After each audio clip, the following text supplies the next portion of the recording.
자, 반갑습니다, 여러분. 훈민정음 창제 원리에 대해서 함께 공부하는 네 번째 시간입니다. 우리 지난 시간까지 어떤 내용에 대해 배웠는지 먼저 정리하고 이번 시간에 배울 내용에 대해서 함께 알아보도록 하겠습니다. 우리가 지난 시간까지 훈민정음의 창제 원리에 대해서 함께 배우고 있었는데요. 교과서에 나오는 한글의 창제 원리하고도 같은 말입니다. 훈민정음이 창제되고 1910년대에 들어와서 한글이라는 이름으로 다시 정리되었기 때문에 한글의 창제 원리와 훈민정음의 창제 원리는 동일합니다. 자, 그러면 어떻게 지난 시간까지 학습을 했는지 한번 천천히 보겠습니다. 먼저 우리 학습 목표 먼저 다시 한번 짚어보고 넘어가겠습니다. 학습 목표, 창제 원리를 이해한다가 우리 학습 목표입니다. 그래서 창제 원리가 무엇인지 또 어떻게 우리 훈민정음에 적용되어서 오늘날 한글에까지 이어졌는지 그 부분에 대해서 분명하게 알고 넘어가는 게 우리가 배워야 될 내용입니다. 자, 처음부터 봅시다. 이 첫 페이지에 이 1번 단락과 2번 단락에서는 우리 창글이 어떤 배경으로 창제되었는지 창제 동기, 창제 배경에 대한 설명이 나와 있습니다.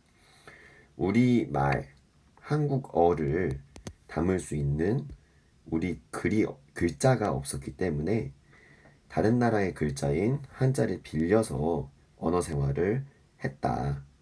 그런데 570년 전 세종대왕님께서 이런 다른 나라 글자를 빌려서 우리 말을 담는 게 너무 불편한 상황을 인지하시고 새롭게 글자를 만드셔서 우리나라 이 우리 민족이 언어 생활을 하는 데 있어서 굉장히 편리해졌다라는 게 1번 문단과 2번 문단, 3번 문단까지의 내용이라고 보시면 되겠습니다. 여기 있는 훈민정음 어제서문이라고 불리는 내용인데요. 훈민정음이 창제된 동기에 대해서 세종대왕님께서 직접 내가라고 표현할 정도로 직접 어떤 동기로 창제했는지 밝혀놓으신 부분입니다. 자, 그래서 이 훈민정음이 창제될 때 어떤 창제 원리가 적용되었느냐를 배운 게 우리 지난 시간부터의 학습 내용이었는데요. 지지난 시간부터라 볼 수 있겠네요. 그 원리가 일단 가장 처음 배웠던 게 상형의 원리였습니다.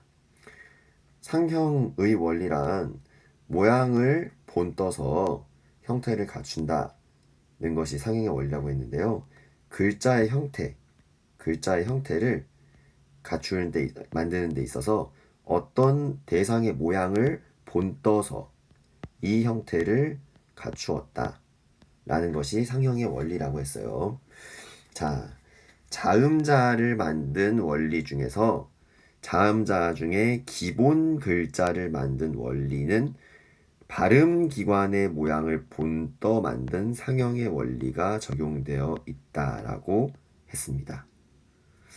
한번 같이 공부했던 내용 정리해 볼까요? 발음기관의 모양을 본떠서 5개의 글자를 만들었다. 그리고 그 발음기관의 모양은 기역은 혀뿌리가 목구멍을 막는 모양, 니은은 혀끝이 올라와서 공기구멍을 막는 모양, 미음은 이게 발음을 했을 때 입이 벌어져 있는 이 모양, 시옷은 스란 소리가 날 때 공기가 이와 이 사이를 스치고 지나갈 때 그 이의 모양, 그리고 마지막 목구멍 소리인 이응은 이 소리가 나오는 공기가 나오는 소리, 말이 꼬이네요. 이응이라는 소리가 나올 때 그 공기가 목구멍을 스치며 나오기 때문에 그 목구멍의 모양을 본떠서 만들었다고 했습니다. 여기까지가 기본 글자가 만들어진 상형의 원리에 대한 설명입니다. 자, 6번, 7번, 8번 문단까지. 자, 처음부터 6번 문단에서는 기역과 니은에 대한 창제 원리가, 7번에서는 미음과 시옷, 마지막 8번에서는 이응의 모양을 그 이응이라는 글자를 만들게 된 창제 원리, 상형의 원리가 어떻게 적용되었는지 설명되어 있죠. 자, 그리고 이 상형의 원리는 자음에서는 발음기관의 모양을 본떴지만 모음에서는 천지인 삼재의 모양을 본떠서 기본 글자를 만들었다고 했어요. 자, 여기서부터 설명했었죠. 천지인이라 함은 하늘과 땅과 사람을 의미한다. 동양 철학에서 이야기하는 우주를 구성하는 세 가지 요소를 천지인이라고 한다. 라고 설명했습니다. 그래서 하늘의 모양이 둥근 모양을 본떠서 이 아래 아의 모양을 둥글게 만들었고요. 그리고 땅의 모양이 평평한 걸 본떠서 모음 의의 모양을 평평하게 만들었습니다. 그리고 땅 위에 사람이 우뚝 서 있는 이 모습을 본떠서 이의 모양을 만들었습니다. 그래서 아래야, 그리고 아래야, 이 세 가지 글자를 모음 글자의 기본자라 한다 라고 했습니다. 자, 그리고 나서 두 번째 창제 원리가 나왔습니다. 우리가 기본 글자는 자음이든 모음이든 상형의 원리가 적용되어 있다 했고요. 그 다음으로 기본 글자에서부터 새롭게 나머지 글자를 만드는 원리가 가획의 원리라고 했습니다. 그리고 오늘 이제 배우게 될 또 세 번째 원리는 획을 더하는 원리가 아닌 글자를 합한 원리인 합성의 원리입니다. 자, 한번 차근차근 보겠습니다. 가획의 원리부터 보도록 하겠습니다. 지난 시간에 배웠던 가획의 원리는 자음자에 적용되어 있는데요. 여기 나와 있는 자음자 17글자들 중에서 기본 글자 5개는 상형의 원리에 의해 만들어졌다고 했습니다. 그리고 점차 기본 글자에서 소리가 세어질 때 획을 더하여 표시하는 원리가 적용되어서 다른 글자를 만들었다 했는데 이 소리가 세어질 때 획을 추가해주는 원리를 가획의 원리라고 했어요. 그래서 기역, 라는 소리보다 좀 더 소리가 세어진 소리인 키읔, 크, 이 소리는 획을 더해서 그 소리가 세어졌음을 표시했다. 그 가획의 원리가 적용되었다. 라고 지난 시간에 설명했습니다. 그래서 기역에서 키읔으로, 니은에서 디귿과 티읕으로 이런 식으로 기본 글자에서 획을 더해서 다른 글자들 9가지를 추가로 만들었다. 라는 것이 가획의 원리에 의해서 자음 글자 만들어진 자음자다. 라고 설명했었고요.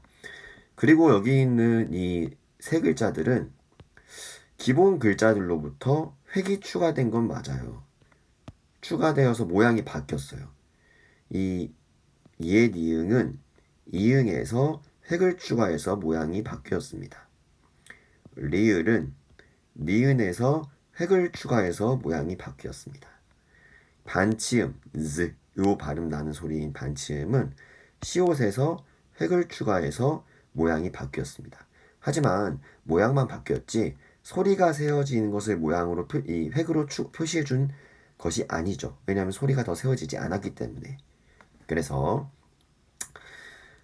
소리가 세워지지 않았기 때문에 가획의 원리라고는 하지 않고 다만 모양만 바뀌었기 때문에 이체의 원리가 적용되어서 새 글자가 만들어졌다. 이렇게 지난 시간에 정리를 했습니다. 그 내용은 여기 아래에 있는 주석에서 설명하고 있는 내용을 선생님이 추가로 자세하게 설명했던 내용입니다. 해서 여기까지 해서 13번 문단까지 우리 지난 시간에 같이 배워봤죠. 자, 기억나죠? 우리 요 표 잘 기억하시죠? 그리고 추가로 요 가획과 이체의 원리에 대해 설명하면서 기역과 니은이 각각 혀 뿌리가 목구멍을 막는 모양 아니면 혀 끝이 공기를 막는 모양이라고는 설명을 했지만 실제로 이 소리가 만들어지는 위치 라는 소리가 만들어지는 위치는 어금니 옆이다. 그래서 기읍과 키읔 그리고 예디응까지를 어금니 소리라고 한다고 했어요. 실제로 이 예디응은 이응과 소리는 유사할지 몰라도 그 위치는 어금니 있는 위치에서 납니다. 소리가 나는 위치가요. 그리고 니은과 디귿티, 리을은 모두 방금 얘기했던 혀 끝부분에서 나오는 소리다. 그래서 혀소리라고 했어요. 미음과 비읍, 피읍은 입술에서 나오는 소리고요. 시옷과 지읒, 치읒, 그리고 반치음까지는 이 사이를 소리가 스치며 나오는 소리여서 치음이라고 한다고 했습니다. 이 소리, 치음. 지금 선생님이 어금니 소리, 아음, 혓소리, 설음, 입술 소리, 순음, 입소리, 치음 이런 식으로 정리하고 있는 거예요. 내가 용어를 막 번갈아가며 쓴 것 같아서 헷갈릴까봐 다시 한번 정리했어요.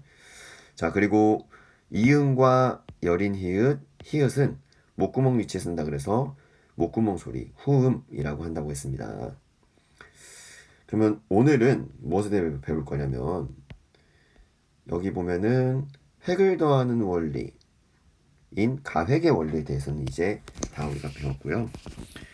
글자를 합한 원리인 합성에 대해서 배워볼 겁니다. 기본 글자, 자음이든 모음이든 기본 글자는 이렇게 한번 적으면서 해볼까요?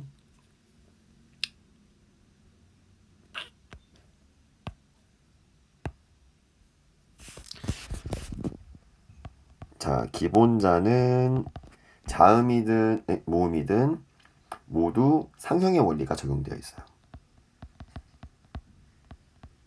하지만 기본자에서 출발해서 파생된 나머지 글자들, 그 이외의 기본자 이외의 글자들은요.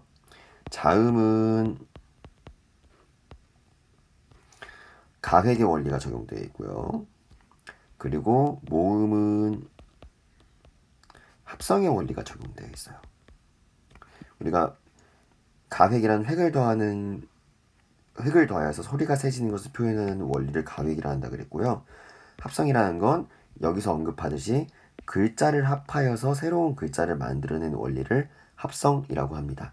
그래서 오늘은 기본자 이외 이렇게 표현해야겠네. 이런 표현들 수학 시간에 배웠나? 기본자가 아닌 글자들. 여긴 기본자인 글자들, 기본자가 아닌 글자들.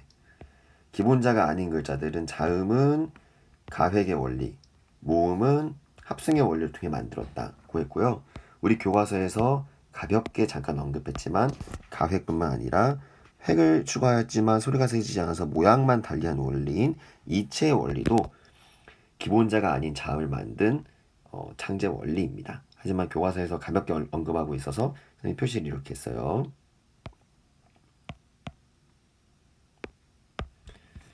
자, 그러면 오늘은 요 내용에 대해서 지금부터 볼 텐데 영상을 보면서 한번 같이 봅시다.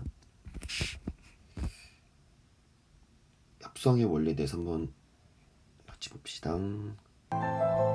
모음자는 기본자를 합하여 만들었다. 모음자는 기본자를 합하여 만들었다. 이, 아, 아, 야. 야. 이런 방식으로 기본 석자인 모음자가 총 11자가 되었다. 이렇게 한글은 최소의 기본자를 만들고 나머지는 기본자에서 규칙적으로 확대해 나가는 간결하면서도 배우기 쉽고 쓰기 편한 문자이다. 체계적이고 독창적인 방법으로 탄생한 훈민정음 28자. 그렇다면 이 자음자와 모음자는 어떻게 글자를 이루었을까?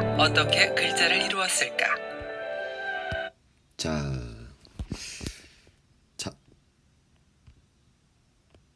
교과서로 한번 같이 보면서 정리해 봅시다. 모음자는 기본자를 합하였다.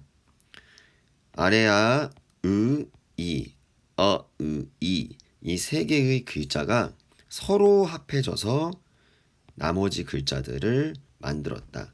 그래서 글자와 글자가 서로 만나서 새로운 글자를 만든 원리를 합성의 원리라고 한다고 했어요. 이 부분에 대해서 한 번 더 자세하게 봅시다.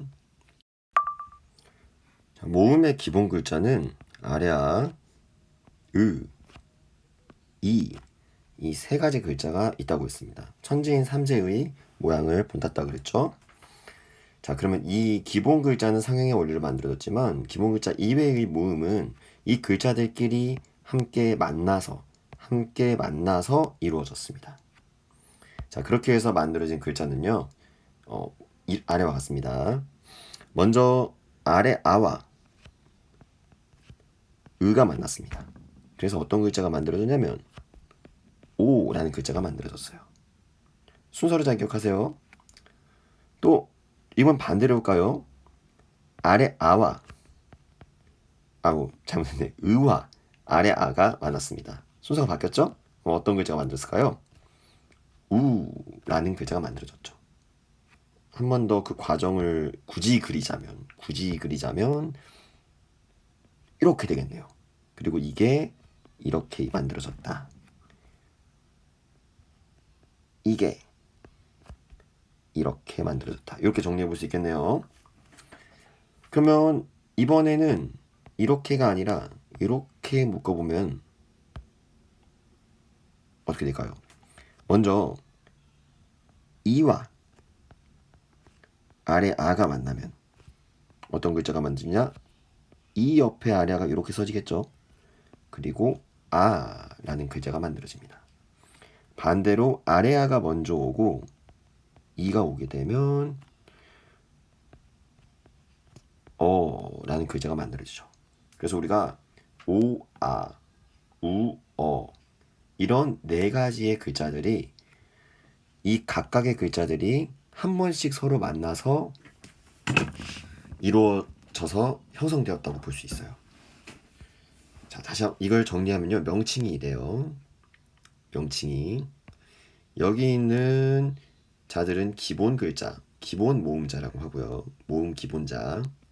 그리고 이 모음의 기본자로부터 서로가 한 번씩 만났다. 한 번씩 만나서 글자를 이루었다. 그래서 이 네 개의 글자를 우리는 초출자라고 부릅니다. 초출자.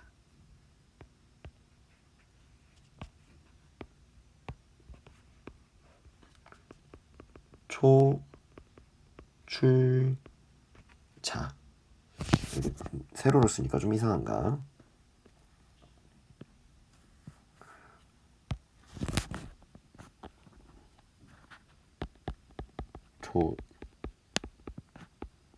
이 초출자라는 게 어떤 의미냐면요.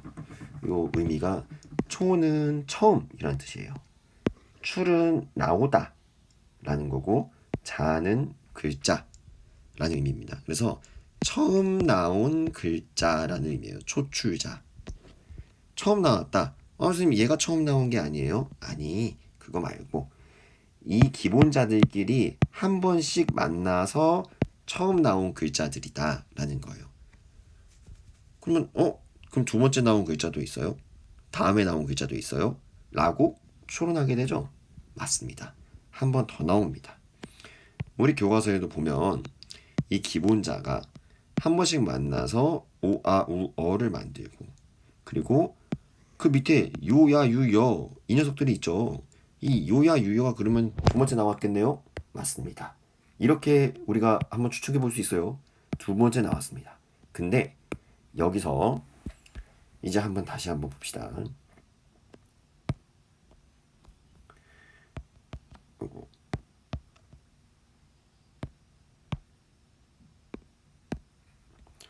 오, 아, 우, 이 글자들은 이거 좀 정리를 해볼까?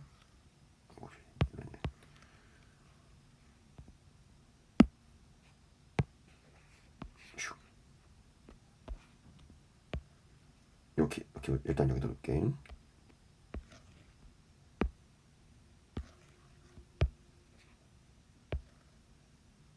요점으로. 자, 이 네 개의 글자들은요. 초출자들끼리 서로 한 번씩 만나서 이루어졌어요. 근데 한 번씩 만날 때 아래 아는 항상 들어갔죠. 아래 아는. 바꿔 말해서 아래 아가 다른 글자들과 한 번씩 만나서 초출자를 만들었다 라고 볼 수 있어요. 근데 아까 우리 요, 야, 유, 여. 여기서 봤던 요, 야, 유, 여는 아래아가 2번 들어갔죠.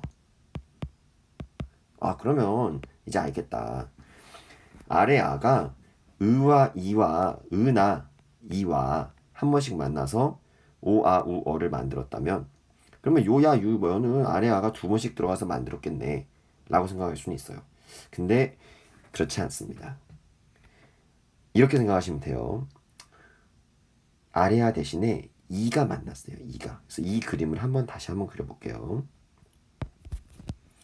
이가 오와 만나서 요를 만듭니다. 근데 그냥 표시만 이렇게 아까 형식처럼 다시 하자. 이가 오와 만나서 요를 만듭니다. 선생님 이거 이상한데요? 모양은 여기나 아래아가 왔는데 왜 이가 와요? 여기에 아래아가 와야지 더 맞는 거 아니에요? 모양은 그래요. 그런데 실제로 발음을 해보면 요는요 이와 오를 빨리 발음한 발음이에요. 한번 해볼까요? 우리가 오를 발음할 때는 처음과 끝의 이 모양이 똑같습니다. 오, 오. 근데 이 요는요 이라는 발음을 할 때처럼 모양이 만들어졌다가 다시 오를 할 때 모양으로 소리가 나요. 요, 요, 요, 요 할 때 할 때는 이의 입모양. 그리고 마지막에 오라는 소리가 나면서 오의 입모양으로 바뀌어요. 그래서 요는요 사람을 의미하는 이가 다른 글자들과 만나서 만들어진 글자라고 볼 수 있어요. 이 원리 이해했나요? 자, 그럼 나머지도 마찬가지겠죠. 이가 아와 만나면 어떤 글자가 만들어지냐? 야가 만들어집니다. 이가 우와 만나면 어떤 글자가 만들어지냐? 유가 만들어집니다. 이가 어와 만나면 여가 만들어집니다. 이 원리 간단하죠? 이해 가십니까? 그래서 이렇게 만들어진 글자들을 크게 좀 줄여야겠네.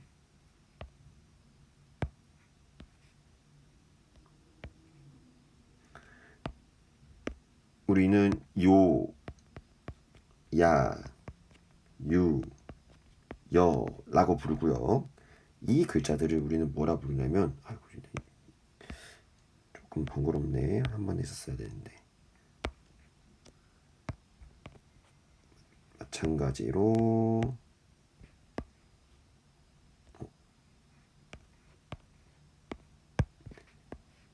처음 나오지 않고 처음 나온 글자들인 초출자에 한 번 더 기본 글자가 만들어졌다.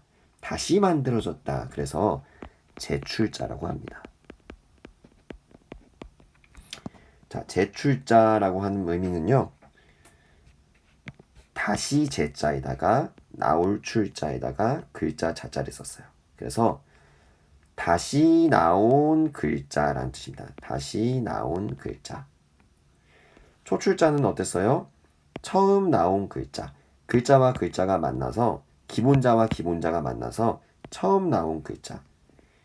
기본자가 기본자가 만나서 처음 나온 글자에 다시 기본자가 만나서 다시 나온 글자. 재출자입니다.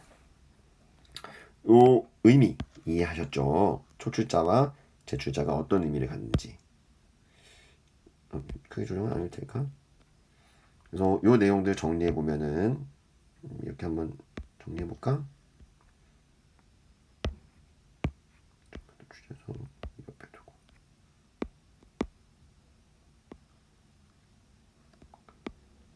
이렇게 두고 여기 얘는 어디서 온 거지? 여기서 온 거구나.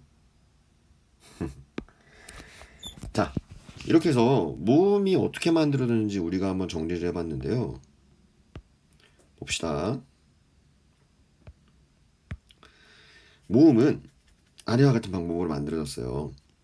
정리하면 이 아래아, 으, 이 세 개의 기본 글자는 상행의 원리를 통해서 만들어졌고, 그리고 오, 아, 우, 어는 아래 아가 나머지 글자들과 처음 만나서 만들었습니다. 그리고 이 처음 만들어진 글자를 우리는 초출자라고 한다 그랬어요. 그런데 이 처음 만난 글자들의 이가 다시 만나서 다시 글자를 만들었으니 이렇게 만들어진 글자를 우리는 요, 야, 유, 여 제출자라고 한다고 배웠습니다. 이해하셨죠? 좋아요. 오늘 우리가 배운 내용은 이 합성의 원리, 글자와 글자가 만나서 새로운 글자를 만드는 원리에 대해서 함께 배워봤어요. 자, 여러분들 우리가 공부를 하면서 지금 여러 가지 창제 원리가 나오고 있습니다. 모양을 본떴다 상형의 원리, 색을 더해서 소리가 세지는 걸 표현했다 가획의 원리, 그리고 단지 모양이 색이 더해져서 바뀌었을 뿐이다 이체의 원리, 그리고 글자와 글자, 기본 글자와 기본 글자가 만나서 다른 글자들을 만들었다 합성의 원리, 이렇게 훈민정음 창제의 원리에 대해서 함께 배워봤습니다. 오늘은 이 합성의 원리 하나만 배웠지만 지난 시간에 우리가 함께 학습했던 내용들을 같이 정리하면서 꽤 많은 내용들을 복습했어요. 선생님은 앞으로도 수업을 할 때 특히 이제 문법처럼 지식이 많이 요구되는 단원에 대해서는 전 시간에 배웠던 내용들을 계속 복습할 예정이에요. 그래서 여러분들 수업만 착실하고 성실하게 꾸준히 따라오더라도 별도로 노력하지 막 애쓰지 않아도 쉽게 외울 수 있도록, 그래서 공부가 자연스럽게 이루어질 수 있도록 수업을 한번 설계를 해볼까 합니다. 자, 오늘 공부했던 내용들 다시 한번 수업 끝나고 나서 정리 한번 해보길 바라고요. 혹시 공부하다가 이해가 안 가거나 궁금한 내용 있으면 언제든지 온라인 클래스에 있는 질문 있어요 방을 이용하거나 아니 선생님에게 개인적으로 문자나 카톡을 언제나 주길 바랍니다. 선생님 번호 모르는 친구들은 옆에 있는 친구한테 물어보면 다 알 거예요. 웬만하면 전교에 돌아다니면서 내 번호를 다 뿌리고 다녔으니까. 모르겠다 그러면 031-580-3032번으로 전화를 하면 선생님 자리로 연락이 오거든요. 이 주중에 이제 9시부터 5시 사이에 선생님이 근무 시간에 연락을 주면 언제든지 받아서 답변을 하도록 하겠습니다. 자, 그리고 그냥 모르는 점뿐만 아니라 선생님이 이제 영상으로 이 수업을 제작해 본 게 처음이다 보니까 서툴어서 다시 보다 보니까 소리가 좀 울리거나 아니면은 내 말소리와 이 필기에 나타나는 모양이 약간 나는 동시에 필기를 하면서 녹음을 하고 있는데 한 1초, 2초 정도 늦게 따라오는 경우들이 좀 있더라고요. 그래서 이런 부분들을 앞으로 장차 보완을 해야 될 것 같은데 선생님이 내가 스스로 인지하지 못했지만 알아차리지 못했지만 또 여러분들이 얘기해 주면은 더 좋은 방법으로 개선할 수도 있을 것 같거든요. 그래서 수업이 더 개선되면 좋겠다 하는 점이 있어도 언제든지 연락을 주기 바랍니다. 우리 질문 있어요 방에 올려도 좋고 또 아니면은 개별적으로 연락을 줘도 좋고요. 자, 오늘은 여기까지 하겠습니다. 다음 시간에 만나요. 안녕.